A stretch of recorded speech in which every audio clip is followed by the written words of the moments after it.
Piyango, yılbaşı biletleri, yılbaşı. 70 milyon. Doğru mudur değil midir?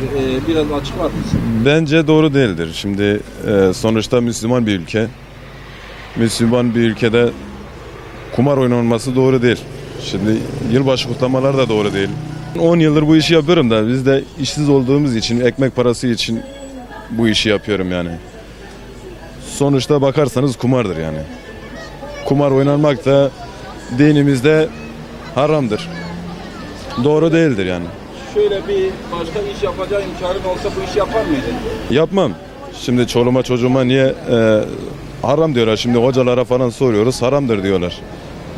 Yapmak istemiyorum ama mecburuz yani. Yapacak işimiz yok. Peki. Alıyorum. Yalan söylemeyelim, ben de alıyorum. Yılbaşında alıyorum, başka almıyorum da. Her yılbaşında bir tane alıyorum, cebime koyuyorum işte.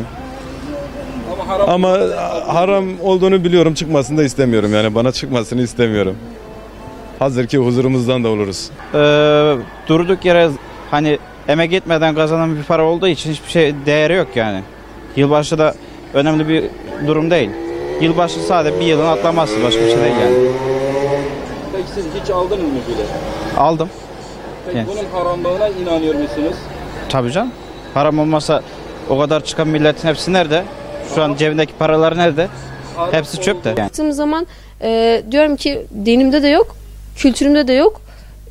Bunların hiçbirinde yoksa o zaman bugün ben niye kutluyorum ki? O yüzden tamamen o gün yapılanları gereksiz buluyorum. Mesela illa kutlamak istiyorsan kardeşim sen bir Müslümansın. Sen bitmesi Kurban bayramlarımız var, Ramazan bayramlarımız var veya Hazreti Peygamber'in hadislerinden yola çıkarak günleştireceğimiz birçok gün var. Mesela o zaman biz onun ümmeti değil miyiz? Evet ümmetiyiz. O zaman diyoruz biz de Hazreti Peygamber'in bu sünnetini alalım, devam ettirmeye çalışalım. Veya mevlütlerimiz, mübarek günlerimiz var diyoruz. Mesela Kadir Gecesi var. Bizim o kadar çok günümüz varken neden yılbaşı gibi bize ait olmayan, bizim dinimizde, kültürümüzde olmayan bir şeyi alalım diye bana çok saçma geliyor. Kutlamalar, yapılan şeyler, hatta o günde tatil olması.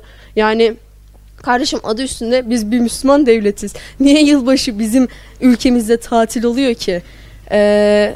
Alacak oradaki piyangolara gelecek olursak da zaten bizim anlayışımıza göre alın teri dökülmeden yapılan her şey haramdır. O senin hakkın olmayan bir para. Neden? Çünkü sen oraya bir emek vermedin, bir alın teri dökmedin. Sana ait olan bir para değil. Anlayışımıza göre yine ne diyoruz? Haramdan gelen bir para yine harama gider. Yani bizim hiçbir çıkarımız olmaz ki orada. Biz zarara uğratır diyoruz. Hristiyanlara ait ülkemizi Noel Baba, bilmem ne baba, cüp baba ne ya bu ya?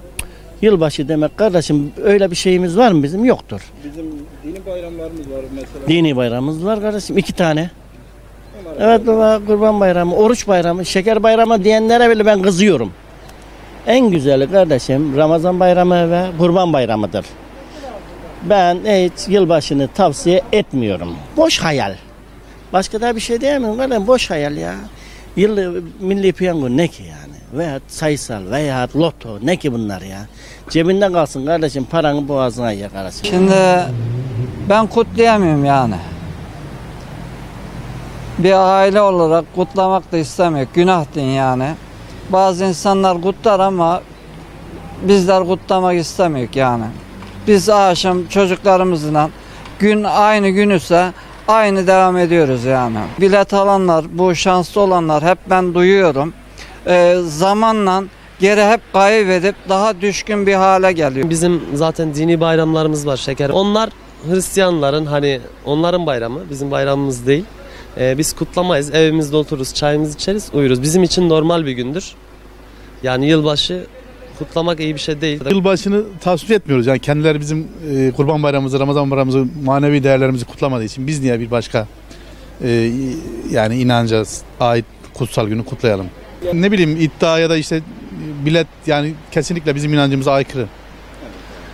Buradan tüm İslam aleminin birlik, bütünlük, işte birbirlerine kardeşçe, yani derdiyle dertlenmesini, işte bir vücudun tüm uzuvları gibi olduğunu yani tekrar Müslümanlık şuuruna dönülmesini istiyorum. Allah'tan temenni ediyorum yani.